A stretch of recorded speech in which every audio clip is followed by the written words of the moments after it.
Thank you. Thank you very much. Thank you. Rwanda got the leadership Rwanda deserved.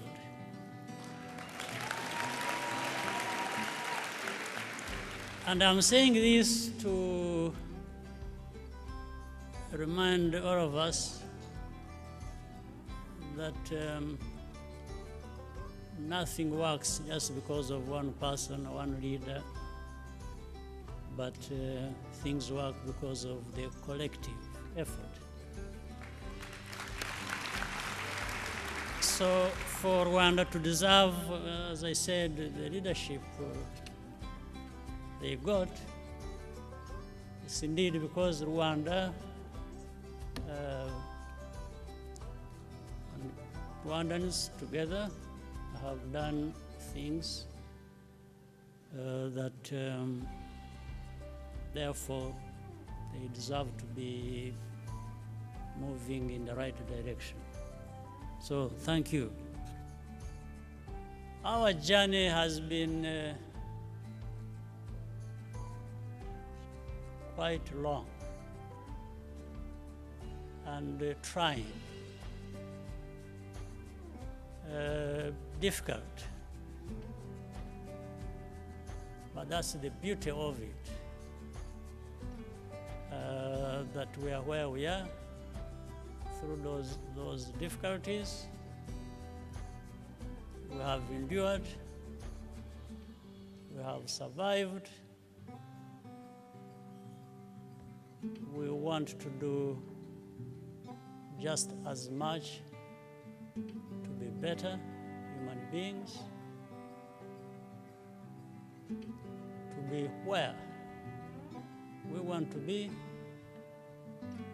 Some people in other parts of the world have taken for granted. We will be there no matter what.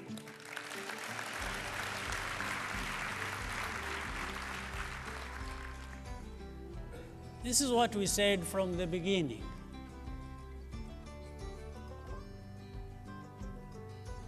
"30 years ago, now we're covering 30 years since the worst tragedy in our country. But we believed.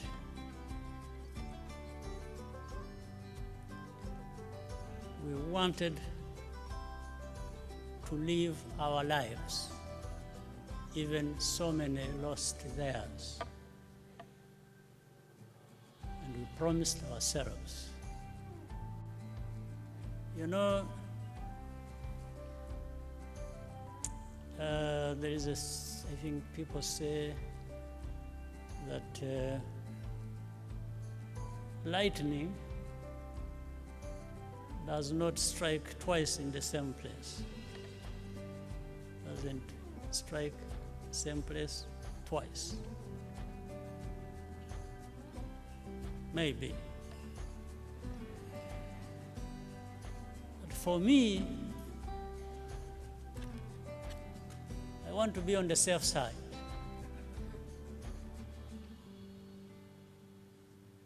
I would rather make sure and prepare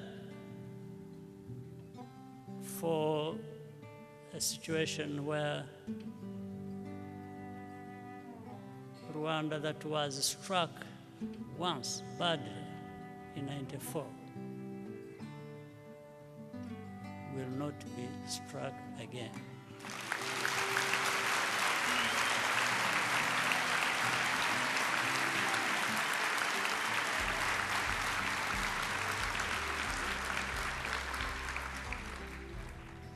I want us Rwandans not to take chances. We just have to ensure that we are not going to be struck again.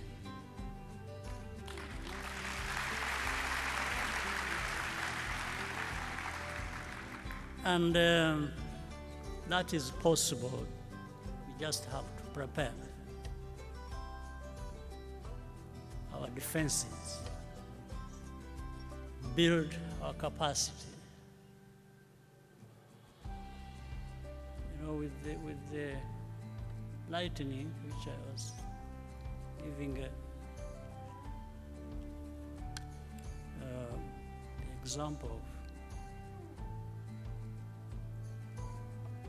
is something, maybe in some languages they call it something else, or even in the same language, English, but I know it as a lightning conductor.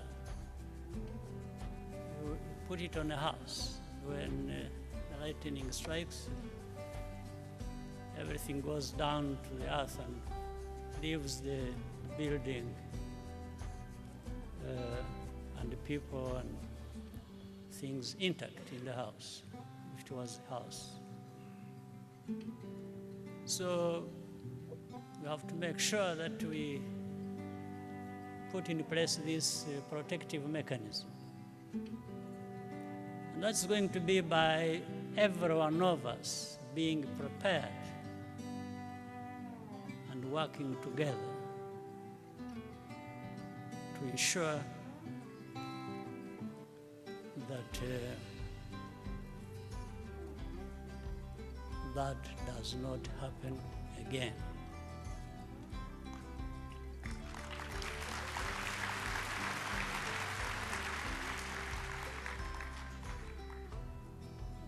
Earlier, the young lady mentioned something, and quickly to my mind, I knew where the story came from. Somebody must have let out our conversation, which was a bit private, and I know it must have come from Masai, who I'm seeing in the crowd. What he didn't tell you was that apart from scratching my head, I was busy turning my pockets and wondering where the money is going to come from. But nonetheless, even then I was convinced all that is possible.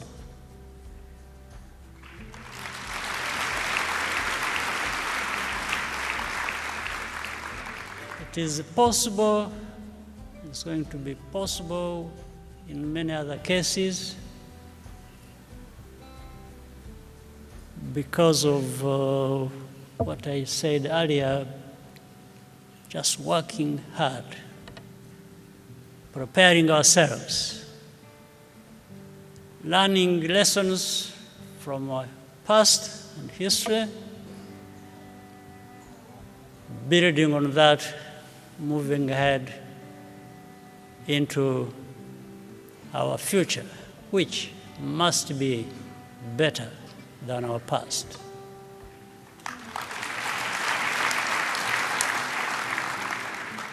And you know, human beings are capable of many things, some of them as bad as what happened 30 years ago in our country. But human beings also have the capacity to do good things.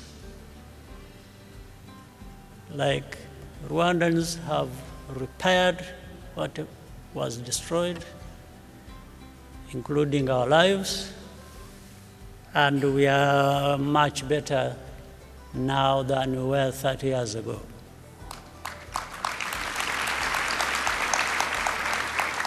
We just have to keep going. I was going to say don't relax, but I want you to relax. Only that remember that while you relax, you also, parallel to that, you need to be doing the right things, the right way, and the right speed. All right?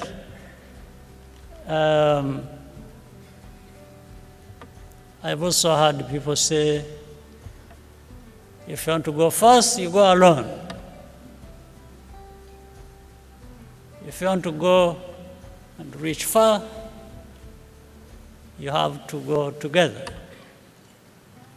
You know, I want us to go together, but I want us to go fast and reach far, both of them. I don't think there is any contradiction. You can go far and fast at the same time. That's what our situation compels us to do. And we must think like that. We must be able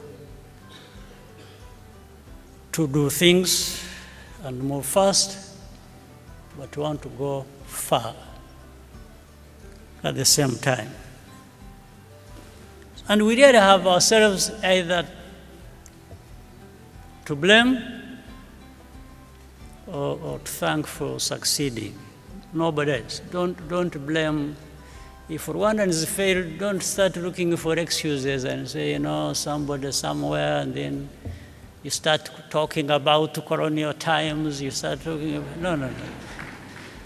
Those are over, behind us. So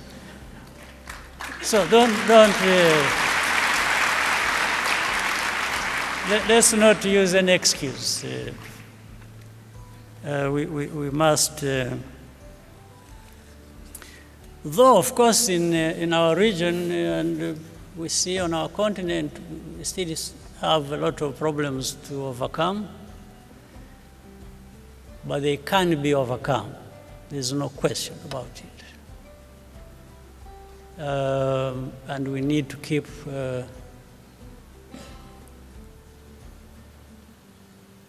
trying to work together, base what we are doing on facts, on truth, on evidence, and measure what we are doing, where we have come from, and where we have reached. And then you try to investigate to find what is it that delayed us, what is it that failed us, and you fix it, and we have to fix that. We are capable, and please, as Rwandans, we can't afford to waste the lessons learned from our tragedy. There are so many lessons, including that sometimes in time of need, you are on your own. So you prepare for when that time comes. If you were to be left on your own,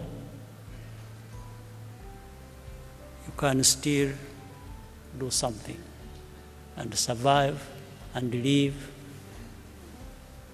and make progress. But that does not preclude working together with others and learning from them and benefit from what they offer.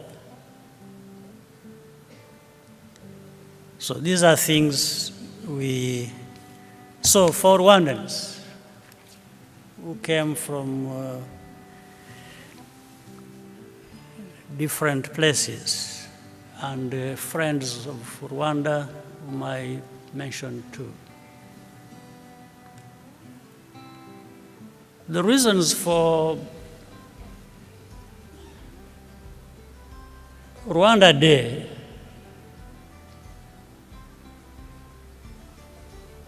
to start with is to make sure that every Rwandan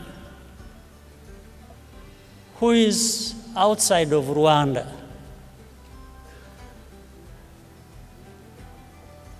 is connected